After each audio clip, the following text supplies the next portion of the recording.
Jim Ziegler, the Alpha Dog. Let's talk about how to communicate with prospects and customers. First of all, a prospect is somebody considering buying a car from you. They're trying to figure out whether they like you and trust you enough to do business with you. They're doing some research. A customer, on the other hand, is somebody that has bought a car from you in the past or is in the process of buying a car from you. There's a big difference between a prospect and a customer.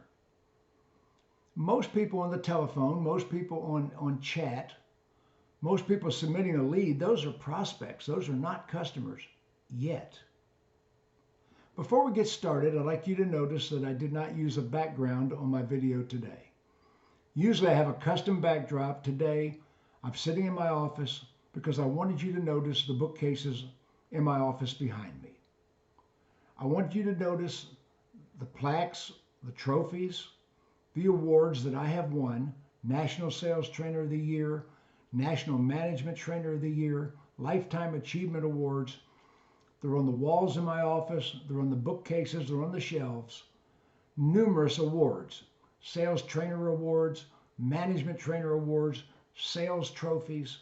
Been there, done that, got the awards, got the credentials, got the t-shirt.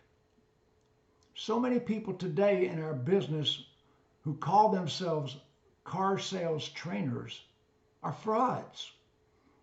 They were six-car Fred, six-car Frederica. They were failures.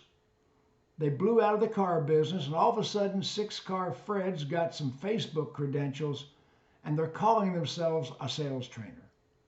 Or even worse yet, I was on the internet the other day and I was watching a video by some hillbilly that couldn't even speak proper English, rough as a cob, trying to teach you how to sell cars. Excuse me. Been there, done that, got the credentials. I can teach you how to be super successful. Beware of who's teaching you how to sell cars. So first of all, one thing we know today is that consumers are not filling out forms as frequently as they used to on the internet. That's why lead providers are struggling. That's why your web conversions are struggling. People do not want to be pixelated. They don't want to be cookied. They don't want to be tracked.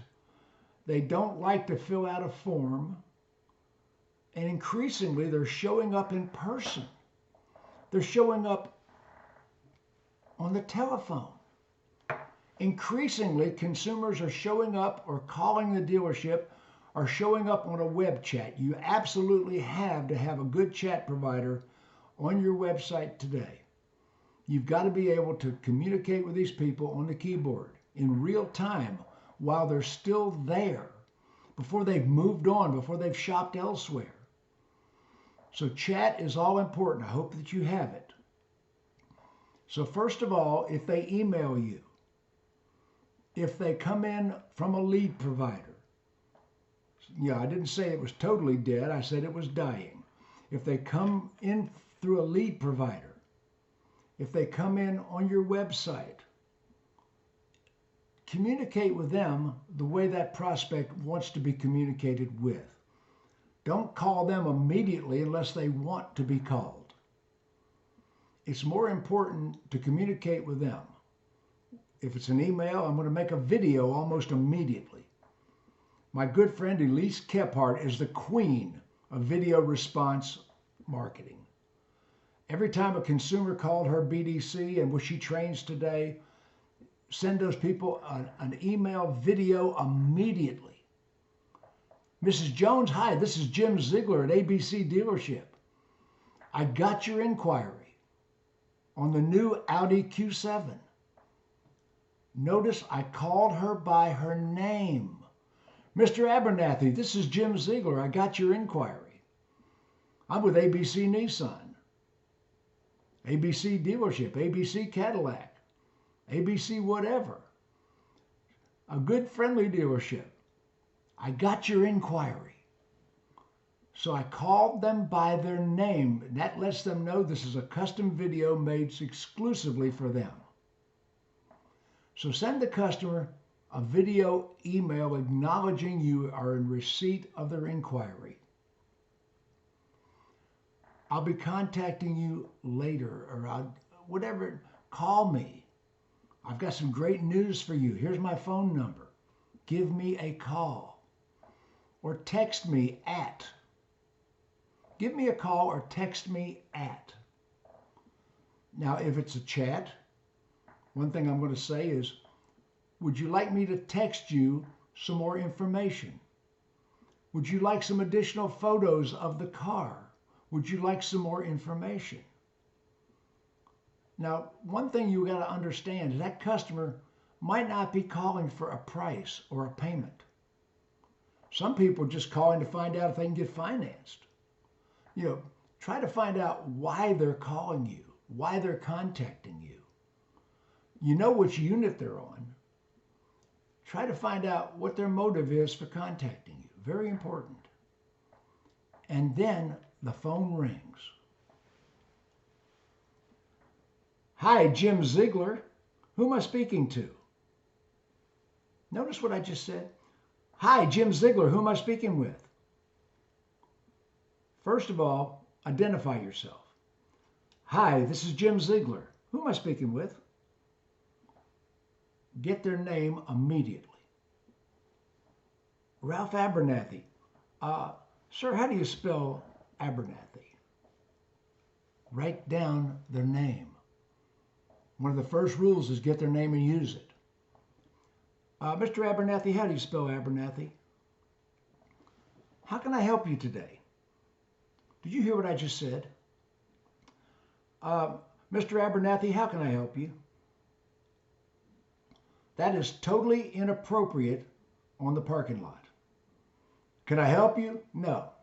But on the telephone, that is extremely appropriate. How can I help you? You've been looking at an Audi Q7 on our website. Excellent, wise choice. Perfect. Notice I threw that in. I interjected that into the conversation. Perfect. That's exceptional. Good choice. That appeals to the customer's childlike inner child. I'm giving them a gold star on their report card every time they say something positive. Perfect. Exceptional. Wonderful. I'm interjecting those into the conversation. Every time they say something positive, I'm putting another gold star on their report card. You're looking at an Audi Q7. Good choice. Mr. Abernathy, we work by appointment here at ABC Good Dealer. I'm available at 2:45, or is 5:30 better for you? When would you like to come in and see one? When would you like to come in and see one? In the past, I've said, when would you like to come in and drive one? When would you like to drive one? Well, with the COVID virus today, different dealerships have different rules. I might say, when would you like to drive one? But I'm certainly going to say, when would you like to come in and see one? We work by appointment here at the dealership. Another huge. We work by appointment. Get that tattooed on your brain. We work by appointment. Say that often. Say that, Mr. Customer, Mr. Abernathy, we work by appointment here at the dealership. When would you like to come in and see one? I'm available at 2:45, or is 5:30 better for you? Choice of 2 times. Don't say, would you like to come in? No! When would you like to come in and see one? See one. We got 22 of those in stock. When would you like to come in and see one? When would you like to come in and see one? We have 11 of those in stock. When would you like to come in and see one? As I mentioned, we work by appointment here. I'm available at 2:45, or is 5:30 better for you? 5:30, fantastic. You do know where the dealership is. Great. Is this a good number to send you a text? I'd like to send you some more information, directions to the dealership, and an appointment reminder.